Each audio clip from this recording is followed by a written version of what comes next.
أعوذ بالله من الشيطان الرجيم. بسم الله الرحمن الرحيم. وإذ يرفع إبراهيم القواعد من البيت وإسماعيل ربنا تقبل منا إنك أنت السميع العليم ربنا وجعلنا مسلمين لك ومن ذريتنا أمة مسلمة لك وأرنا مناسكنا وتب علينا إنك أنت التواب الرحيم ربنا وابعث فيهم رسولا منهم يتلو عليهم آياتك ويعلمهم الكتاب والحكمة ويزكيهم إنك أنت العزيز الحكيم ومن يرغب عن ملة إبراهيم إلا من سفه نفسه ولقد اصطفيناه في الدنيا وإنه في الآخرة لمن الصالحين. أعوذ بالله من الشيطان الرجيم. بسم الله الرحمن الرحيم. وإذ يرفع إبراهيم القواعد من البيت وإسماعيل ربنا تقبل منا إنك أنت السميع العليم. آمنت بالله صدق الله العظيم. رب اشرح لي صدري ويسر لي أمري واحلل عقدة من لساني يفقهوا قولي. آج کا ہمارا درس قرآن سورہ بقرہ شریف کی آیت نمبر 127 سے آیت نمبر 129 تک ہے۔ اس میں اللہ رب العزت نے ایک تاریخی حقیقت کو بیان فرمایا اور اس حقیقت کے ساتھ ہم امت مسلمہ کے جو فوائد، عقائد و اعمال وابستہ ہیں ان کا بھی ذکر فرما دیا گیا۔ یہ تاریخی حقیقت یہ کہ جب حضرت ابراہیم علیہ السلام اور حضرت اسماعیل علیہ السلام خانہ کعبہ شریف کی تعمیر کر رہے تھے تو اس وقت اللہ رب العزت کی رحمت کے سائے میں انہوں نے جو دعائیں مانگی ہیں، ان آیات طیبات میں وہ دعائیں ذکر کی گئی ہیں۔ ایک تو انہوں نے یہ دعا مانگی کہ مالک مولا ہمیں ہمیشہ اپنی فرما برداری میں رکھنا، دوسری انہوں نے دعا مانگی کہ مالک مولا ہماری اولاد میں سے ایک گروہ کو، ایک امت کو ہمیشہ اپنی فرما برداری پر قائم رکھنا، تیسری دعا انہوں نے مانگی مالک مولا ہمیں اپنی عبادت کے طریقے بتانا، چوتھی دعا مانگی مالک مولا ہماری توبہ اپنی بارگاہ میں قبول کرنا، اور پانچویں دعا انہوں نے مانگی مالک مولا ہماری اولاد میں جو تو امت مسلمہ قائم رکھے ان میں اپنا عظمتوں والا ایک رسول مبعوث فرمانا جو ان کے سامنے تیری آیات کی تلاوت کرے، انہیں حکمت سکھائے اور انہیں پاک صاف کرے، ان کا تزکیہ کرے۔ تو یہ جو رسول جن کے متعلق انہوں نے دعا مانگی وہ میرے اور آپ کے کریم آقا محبوب مکرم جناب سیدنا محمد مصطفیٰ صلی اللہ علیہ وآلہ وسلم ہیں۔ تو ارشاد باری تعالیٰ ہے واہ اور از یاد کرو جب یرفع اٹھا رہے تھے ابراہیم علیہ السلام القواعد بنیادیں من البیت خانہ کعبہ کی و اسماعیل اور اسماعیل علیہ السلام بھی۔ ربنا انہوں نے اس وقت دعا مانگی ربنا اے ہمارے رب تقبل منا قبول فرما ہماری طرف سے یہ عمل، انکا بے شک تو انت السمیع تو ہی سننے والا ہے، العلیم جاننے والا ہے۔ ربنا اے ہمارے رب وجعلنا بنا دے ہم کو مسلمین لک اپنا فرما بردار، ومن ذریتنا اور ہماری اولاد میں سے بھی امتن ایک ایسی جماعت پیدا کرنا مسلمۃ لک جو تیری فرما بردار ہو، وارنا اور بتا دے ہمیں مناسکنا ہماری عبادت کے طریقے، وتب علینا اور توجہ فرما ہماری طرف اپنی رحمت سے، انکا بے شک تو ہی التواب بہت توبہ قبول کرنے والا، الرحیم رحم فرمانے والا ہے۔ ربنا اے ہمارے رب وبعث بھیج فیہم ان میں یعنی ہماری اولاد میں وہ جو امت مسلمہ ہوگی، رسولاً ایک عظمتوں والا رسول، منہم جو انہی میں سے ہو، یتلو علیہم جو پڑھ کر سنائے انہیں آیاتی کا تیری آیتیں، ویعلمہم اور سکھائے انہیں الکتاب، یہ کتاب، والحکمت، اور حکمت کی باتیں، دانائی کی باتیں، ویزکیہم، اور پاک صاف کرے انہیں، انک انت العزیز، بے شک تو ہی بہت زبردست ہے، الحکیم، اور حکمت والا ہے۔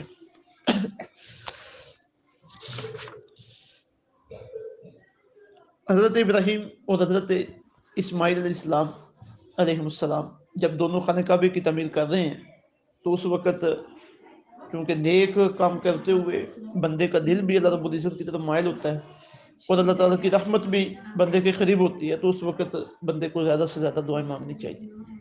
مثلا نماز کے بعد صدقہ و خیرات کرتے ہوئے، ذکر اذکار کرتے ہوئے، ذکر و فکر کرتے ہوئے، کسی دوسرے کی خدمت کرتے ہوئے، اللہ رب العزت کے دین کا کام کرتے ہوئے، جب بھی بندہ نیک کام کی طرف مائل ہو، نیک کام کر رہا ہو، تو کثرت سے بندے کو دعائیں مانگنی چاہیے۔ وہ قبولیت کا ٹائم ہوتا ہے، اللہ تعالیٰ اپنے بندے پہ خوش ہوتا ہے کہ میرا بندہ میری فرما برداری کے اندر۔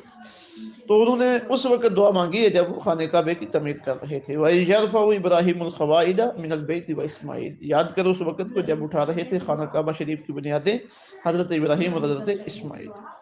اب دعا انہوں نے کیا مانگی؟ ربنا تقبل منا، اے اللہ ہماری طرف سے اس عمل کو قبول فرما لے۔ ایک نیک عمل کرنا، اس کے اندر بھی اخلاص ہونا چاہیے، اس کے اندر بھی محنت ہونی چاہیے، اور دوسرا ہے اس نیک عمل کا اللہ کی بارگاہ میں قبول ہو جانا۔ تو نیک عمل کرنے کے بعد اللہ کی بارگاہ میں عرض کرنی چاہیے کہ مالک مدد تیری توفیق سے یہ کام کیا ہے، تو کرم نوازی فرما لے، اپنی بارگاہ میں اسے قبول کر لے۔ تو نیک عمل کرنے کے بعد اس کی قبولیت کی دعائیں بھی مانگنی چاہیے، جس طرح کہ حضرت ابراہیم اور حضرت اسماعیل علیہ السلام نے مانگی ہیں۔ پھر دعا مانگنے کا ایک انداز یہ بھی ہے کہ جب دعائیں مانگی جائے تو اللہ کی زیادہ سے زیادہ اس وقت تعریف کیجیے۔ اب دعا اللہ رب العزت کی بارگاہ میں عرض کرتے ہیں، یہ یقین ہے ہمارا کہ جو دعا مانگ رہے ہیں اللہ سن رہا ہے، اور یہ بھی یقین ہے جو عرض کر رہے ہیں اللہ اسے جانتا ہے۔ تو ساتھ ہی انہوں نے یہ بھی عرض کیا نا، انک انت السمیع العلیم، بے شک تو ہی سب کچھ سننے والا اور تو ہی سب کچھ جاننے والا ہے۔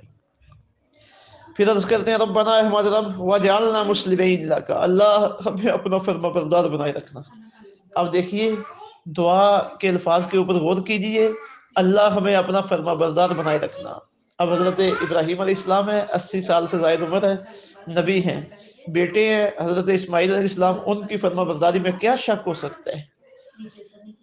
وہ تو اللہ رب العزت کی اور اپنے والد کی فرما برداری میں اپنی جان کو ذبح کروانے کے لیے بھی تیار ہو گئے تھے، لیکن پھر بھی وہ دعائیں مانگ رہے ہیں مسلمین لک، اللہ ہمیں اپنا فرما بردار بنائے رکھنا۔ تو بندہ مومن کو کسی وقت بھی غافل نہیں رہنا چاہیے، کبھی بھی اسے یہ خیال نہیں کرنا چاہیے کہ اب میں مکمل ہو گیا ہوں، میں اللہ رب العزت کا فرما بردار بن گیا ہوں، اب مجھے کسی اور محنت کی ضرورت نہیں ہے، میں کسی کا محتاج نہیں رہا۔ نہیں، بندہ ہر لمحے، چاہے وہ عمر کے کسی بھی حصے میں ہے، مقام و مرتبہ اس کا کچھ بھی ہے، ہر لمحے وہ اپنے رب کریم کا محتاج ہے اور اس کی رحمت کا محتاج ہے۔ اور قائم رہنا اللہ رب العزت کی فرما برداری پہ، اس کے لیے بڑی محنت کی ضرورت ہے۔ اب انبیاء کرام علیہ السلام کے بارے میں تو یہ گمان بھی نہیں کیا جا سکتا کہ وہ ایک لمحے کے لیے بھی اللہ رب العزت کی فرما برداری سے پیچھے ہٹیں گے، لیکن پھر بھی ان کی عاجزی کا یہ عالم دیکھیے، اور ہمارے لیے یہ تعلیم ہے۔ اسی لیے اللہ تعالیٰ نے اسے قرآن پاک کا حصہ بنایا ہے کہ مسلمین لک، اللہ ہمیں اپنا فرما بردار بنائے رکھنا۔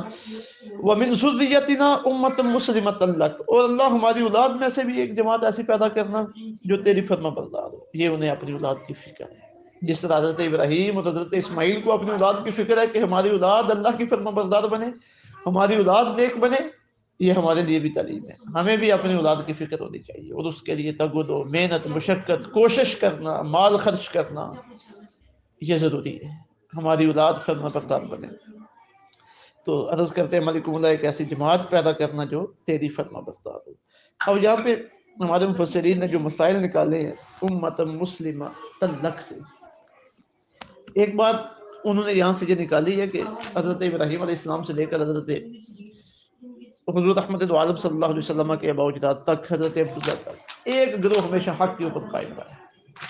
آقا علیہ الصلوۃ والسلام کے آنے سے اور آپ کی تبلیغ سے تو پھر وہ گروہ پوری دنیا میں پھیل گیا نا، اور یہ اس فرما برداری کے مظاہر دور دور تک دیکھنے میں آ رہے ہیں۔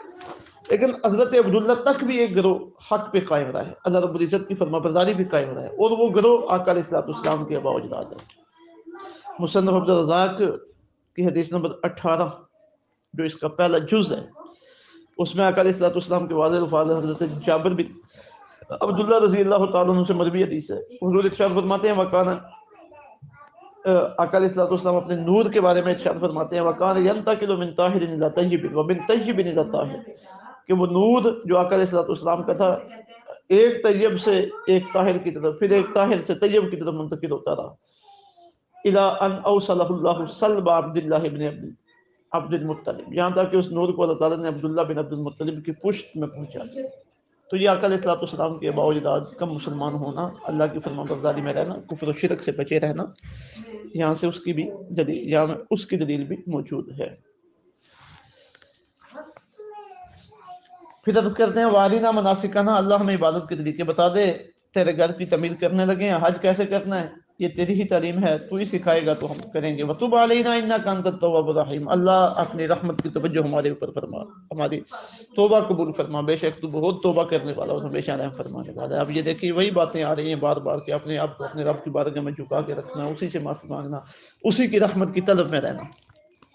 پھر آگے انہوں نے ایک بڑی عظیم الشان دعا مانگی، ربنا، اے ہمارے رب، وبعث فیہم،